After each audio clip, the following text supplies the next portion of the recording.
అందరికీ జై శ్రీరామ్. మన భారతదేశ చరిత్రలో ఈ 80వ స్వతంత్ర దినోత్సవ సందర్భంగా రెండు ప్రత్యేకమైన అంశాలు జరిగాయి. అవి ఏమిటంటే రెండు కూడా కాంగ్రెస్ పార్టీకి సంబంధించినవి. ఒకటోది ఏంటంటే మన స్వతంత్ర దినోత్సవ వేడుకలో వరుసగా రెండవసారి ఒక ప్రతిపక్ష నేత ఈ స్వతంత్ర దినోత్సవ వేడుకలకి గైర్హాజరవడం. మరి ఆయన ఎందుకు అయ్యాడో, దేనికి అయ్యాడో, ఎక్కడ పోయాడో మనకు తెలియదు.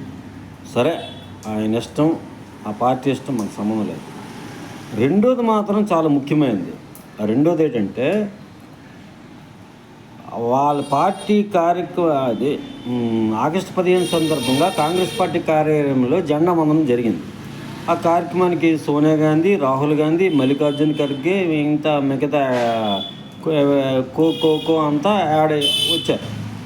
అయితే వందే మాతరం గీతం పాడుతుండగా ఆ గీతాన్ని పూర్తిగా పాడుతున్నారు. అంటే పూర్వం చెప్పినట్టు కాకుండా వందే మాతరం గీతం పూర్తిగా పాడితే మేము ఒప్పుకోము, అది మతపరమైన ఇబ్బందిగా ఉందని చెప్పి దాన్ని మొక్కలు చేశారు.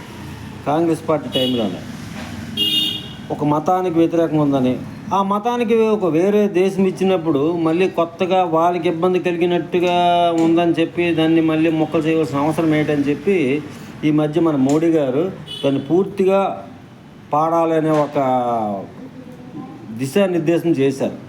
పార్లమెంట్లో కూడా దాని మీద చర్చ జరిగింది, దాని మీద బిల్లు కూడా పెట్టినట్టున్నారు. అది ఓకే అయింది కూడా.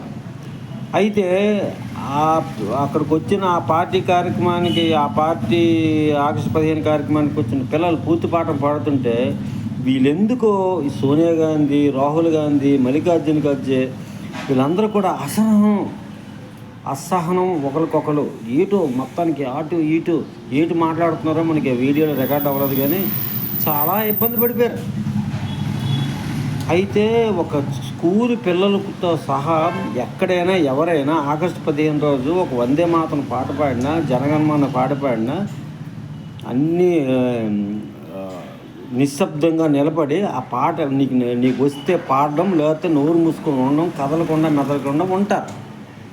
ఇదేటీలు అటు తిరిగి ఇటు తిరిగి అదేదో అవలతోనో మాట్లాడి, అంటే ఈ దేశం మీద, ఈ జాతీయ గీతం మీద, జాతీయ గేయం మీద గౌరవం లేదా? ఇలా రేపు మన దేశాన్ని ఇంతకుముందు 70 సంవత్సరాలు పరిపాలించింది ఇలాంటి కాంగ్రెస్ పార్టీయా మన దేశాన్ని పరిపాలించింది? ఇకనైనా ఈ కాంగ్రెస్ పార్టీలో ఉన్న కిందన నాయకులైన సిగ్గు తెచ్చుకొని మీ నాయకులను అడగండి, ఇది చాలా తప్పు, ఇలా అలా చేయకూడదు, ఇది చాలా దేశానికి అగౌరవపరిచే చర్య అని చెప్పి మీరందరూ చెప్పాలి. లేకపోతే వాళ్ళు విధంగా చేస్తూనే ఉంటారు. మనం భారతీయులు, అది గుర్తుపెట్టుకోండి. పార్టీల తర్వాత మన దేశం ఫస్ట్, పార్టీలు నెక్స్ట్, మనం లాస్ట్. జై శ్రీరామ్.